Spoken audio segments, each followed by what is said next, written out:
মাঠ থেকে ছাত্রলীগের বিদায়ের পর রাগ ঢাকের সাথেই রাজনৈতিক মাঠ দখলে আসে ছাত্রদলের। রাজনীতির মাঠে দীর্ঘদিন নিষ্ক্রিয় থাকা অনেক ছাত্রদল নেতা গণমাধ্যমের শিরোনাম হন নানা নেতিবাচক কর্মকাণ্ডের কারণে। ছাত্রলীগের পথে কি হাঁটছে ছাত্রদল? বিগত 16 বছরের ছাত্রলীগের নানা অপকর্ম কি ভুলে গেল তারা? নেটিজেনদের মাঝে দেখা যাচ্ছে এমন নানা চর্চা। জেনে নেওয়া যাক গত 5 আগস্টের পর থেকে ছাত্রদলের বিরুদ্ধে উল্লেখযোগ্য কিছু অভিযোগের ব্যাপারে।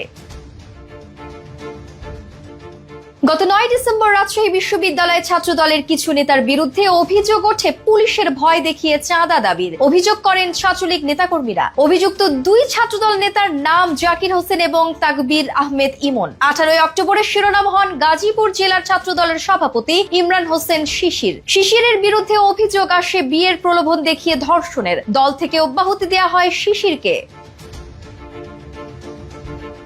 10 ডিসেম্বরে ছাত্রদল লালমনিরহাটের ছাত্রদল নেতা রাশেদুল ইসলাম সবুজ এবং শফিকুল ইসলাম সবুজের বিরুদ্ধে অভিযোগ আসে সার লুটের। সোশ্যাল মিডিয়াতে এই ঘটনা নিয়ে বেশ চর্চা হতেও দেখা যায়। পুলিশের অভিযানে উদ্ধার হয় লুট করা সারের বস্তাগুলো। 9 ডিসেম্বরে নোয়াখালীর কবিরহাট ইউনিয়নের ছাত্রদল নেতা মিজানুর রহমান হারুন আলোচনায় আসেন ছাত্র শিক্ষার্থীকে পিটিয়ে। শিক্ষার্থীদের পরীক্ষার রেজাল্ট জানতে চাওয়া নিয়ে বাকবিতণ্ডায় এই ঘটনা ঘটান তিনি।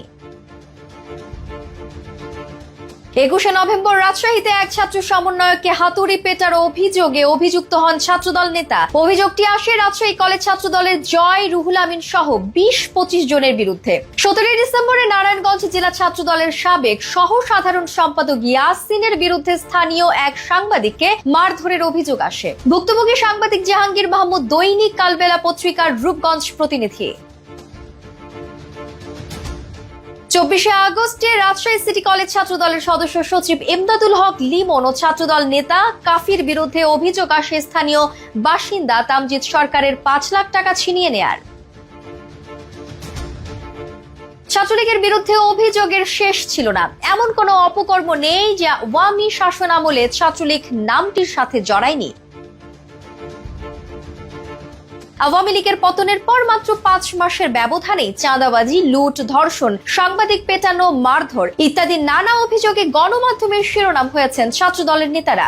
বিষয়গুলো বিব্রত করেছে বিএনপিকে। অনেককেই দেয়া হয়েছে দল থেকে অব্যাহতি। যেখানেই অভিযোগ সেখানেই পদত্যাগ নিতে দেখা গেছে বিএনপিকে। তবু দিন শেষে মোটা দাগে প্রশ্ন চলে আসে, ক্ষমতায় এলে এ সকল নেতা কর্মীদের আদৌ কি নিয়ন্ত্রণে রাখতে পারবে দলটি? বিএনপিকে ভাবতে হবে এখন থেকেই। বদলে যাওয়া প্রেক্ষাপটে নতুন ভাবে আশা বুনছে জনগণের আশা আকাঙ্ক্ষা অনুযায়ী নিজেদের কতটা গোছাতে পারবে বিএনপি তা সময় বলে দেবে।